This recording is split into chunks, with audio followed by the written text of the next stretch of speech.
I'm John Wilson. Welcome to Owned and Operated. Twice a week, we talk about home service businesses, and if you're a home service entrepreneur, then this is going to be the show for you.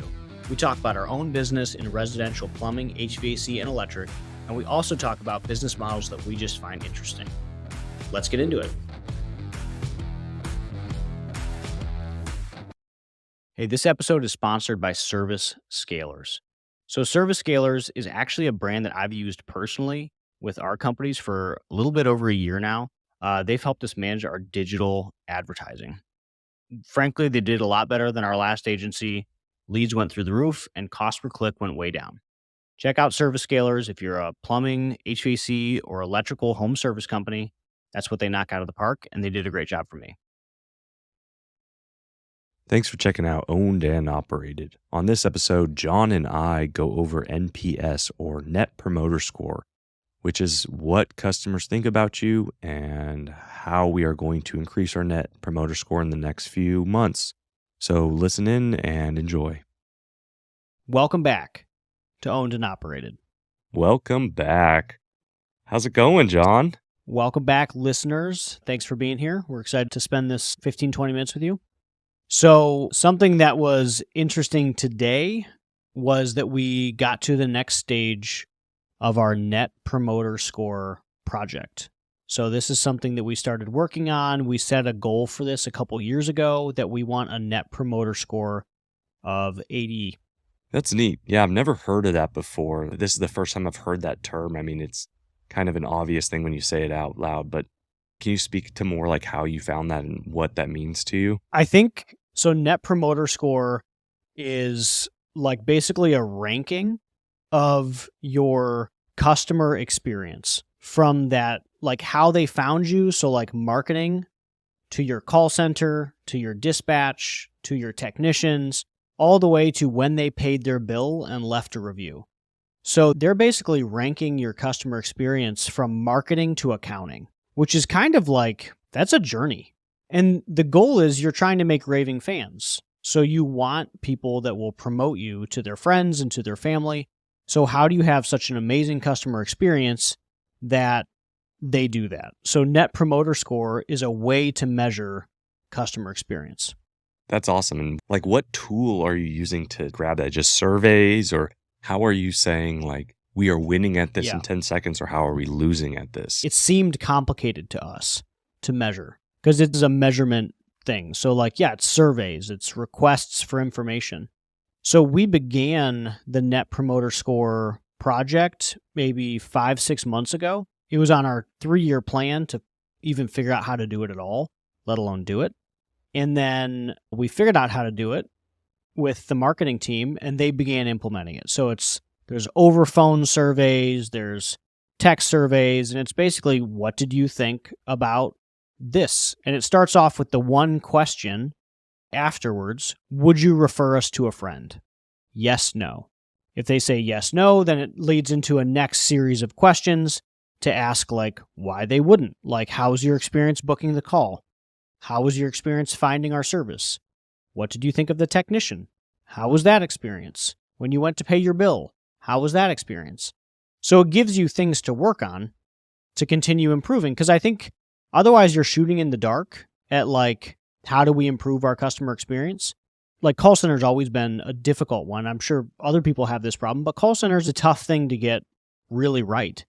And so over the years, we've gotten a lot of feedback on our call center, and not necessarily as direct as we would have liked, because we want to make an amazing experience. We want to be the best to work with. So we've done a ton of work on our call center, and now it's like, was that work good enough? Where else do we need to improve? Which part do we need to improve? So stuff like wait times, like, hey, we want to pick up in 7 seconds. Why? It's a better customer experience.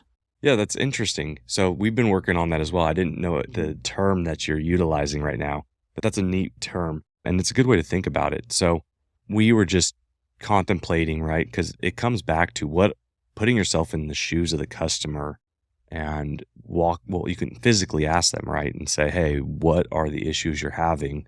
But it's also saying what would make the better experience, with the outcome being driving word of mouth, essentially word of mouth leads and lead generation. And so that was the question that we asked ourselves very recently was, hey, what part of this process is not driving great customer service? Our phones are okay, or this is okay, this is okay. How do we create this process to be better Yeah. from that standpoint? And so I'll give away a little bit of the juice I was talking about with you pre this, is we started a program where after we're done with installations, right, especially split installations, it rains a lot here in Tennessee. It's very humid. Grass is wet. We're always wearing booties. We have the shoe covers going through people's houses. But what we run into is shoe covers rip when you pull down an attic, insulation falls, wood falls. I mean, it's not an extremely clean process. We'd like it to be, but we are in people's $1 million, $2, $3, $4 million homes that they've had cleaned a week ago, and we're trying our best not to muck it up, but sometimes it's inevitable. And so we've asked at the end of those installations, we've given our guys vacuums and said, hey, have we cleaned to your satisfaction? Have we cleaned up after ourselves to your satisfaction is the actual direct term. And if the answer is no, well, here's what we'll do is we'll go ahead and get a cleaning crew out here tomorrow to go ahead and handle this for you. But with the whole goal of, like you said, to increase the user experience.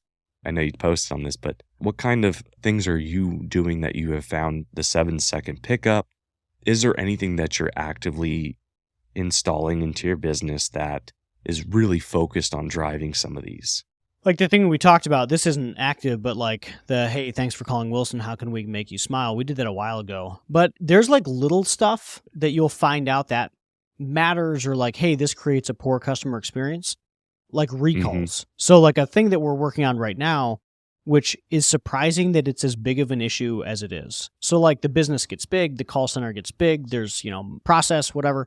And something that we're struggling to do is just book the recall. So a customer will call in upset because they have a recall on our work. They're right to be upset. Like something didn't work. Either a part failed or our craftsmanship failed. One of those two things happened.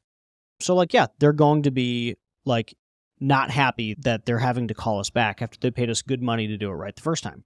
Makes sense. So they call us back and they share with the call center, and normally the conversation is, I want to speak with a manager, or I want to do something like this. I have this issue. So the call center is doing what the customer is asking for, which is creating a task on ServiceTitan for the manager to call that customer. But the problem is that's not what the customer wants. That's not what the customer actually wants. The customer may want to talk to the manager to vent frustration, but what the customer wants is their problem to be solved. It sounds dumb, but one of the issues that we're having right now is literally just booking the recall. So hey, yes, that manager can talk to you, but that customer, they don't need to talk to the manager. What they need is for you to book an appointment for us to go out and fix that recall.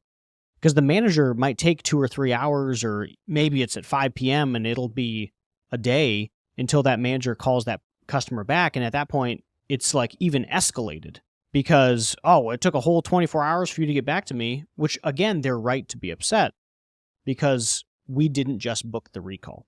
So if you look at all these little individual moments inside your business, there are so many different things to tighten up and improve. Something we're trying to do is, how do we shorten our call time? When we go to book an appointment, our call time might be in the 8 to 9 minute range.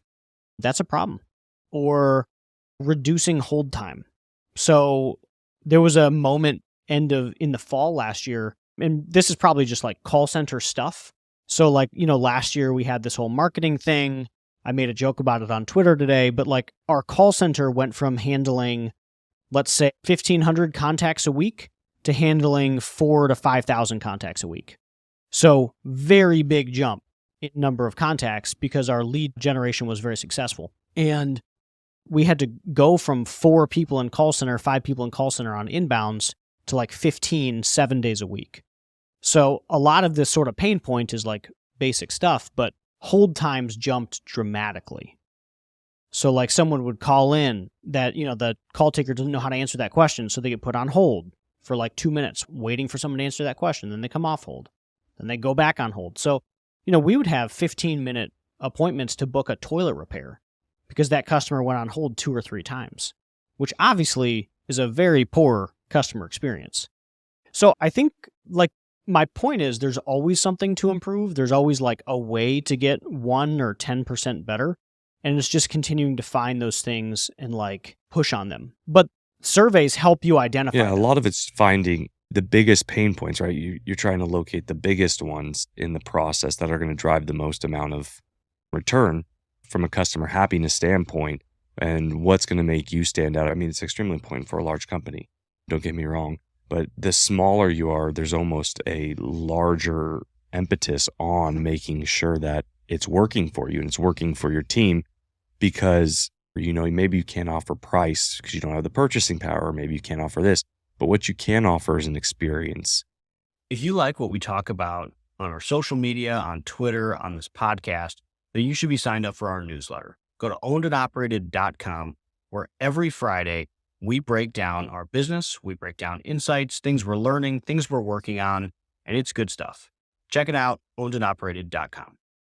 We talk about that a lot, is you have to find your angle. And I think in my mind, one of the angles for smaller companies is, hey, you're working for Joe down the street, like he's your neighbor, versus you're working for, I don't know, Radiant in Austin, who's going to be this monstrous company.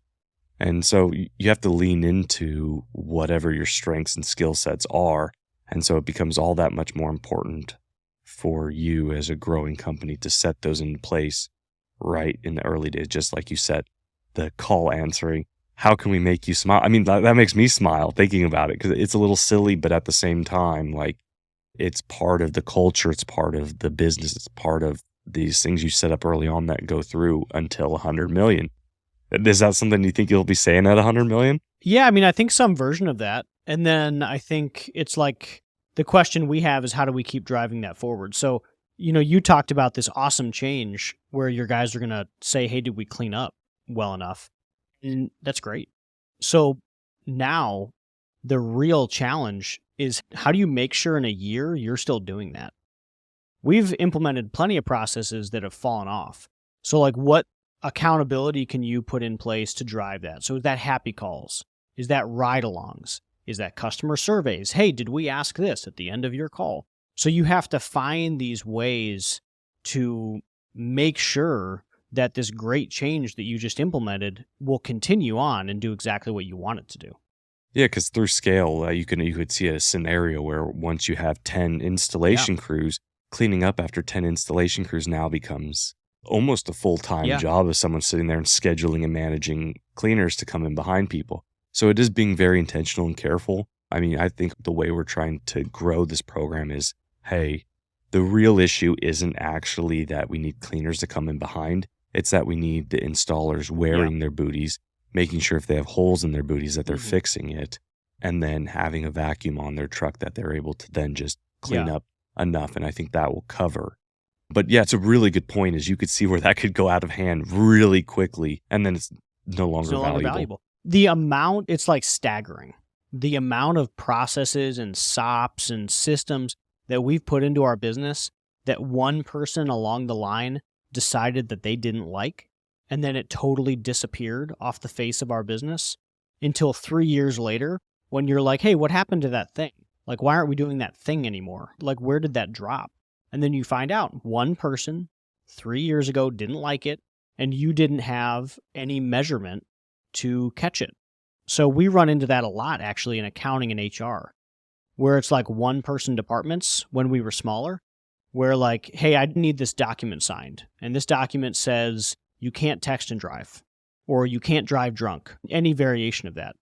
We had someone in HR that decided that they didn't like that document anymore, so they stopped having people sign it in onboarding.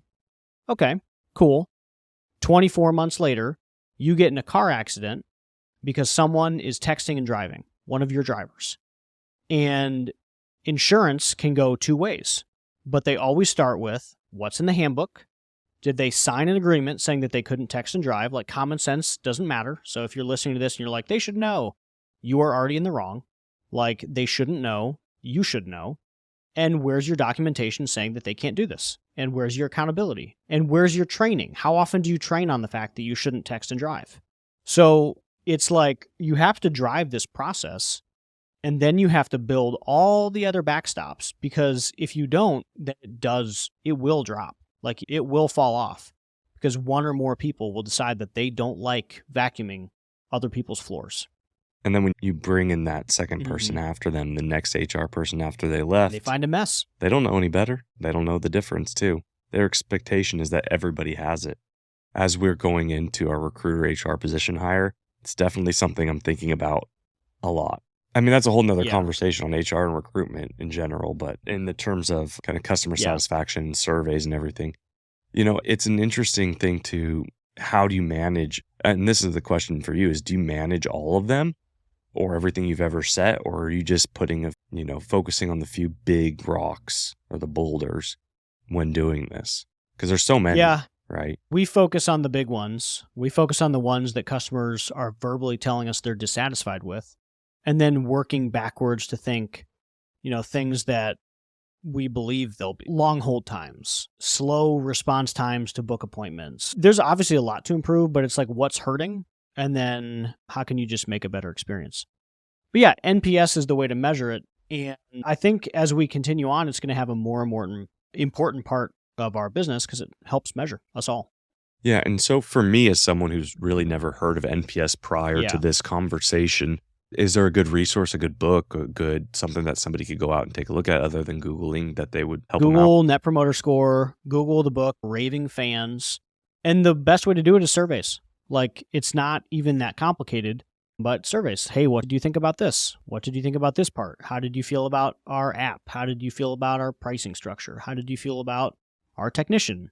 We're always focused on what happens in the field, but, the field is 40 to 50% of what we do.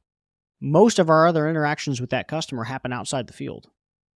Like, the field is almost the last interaction. That's the bottom of the funnel.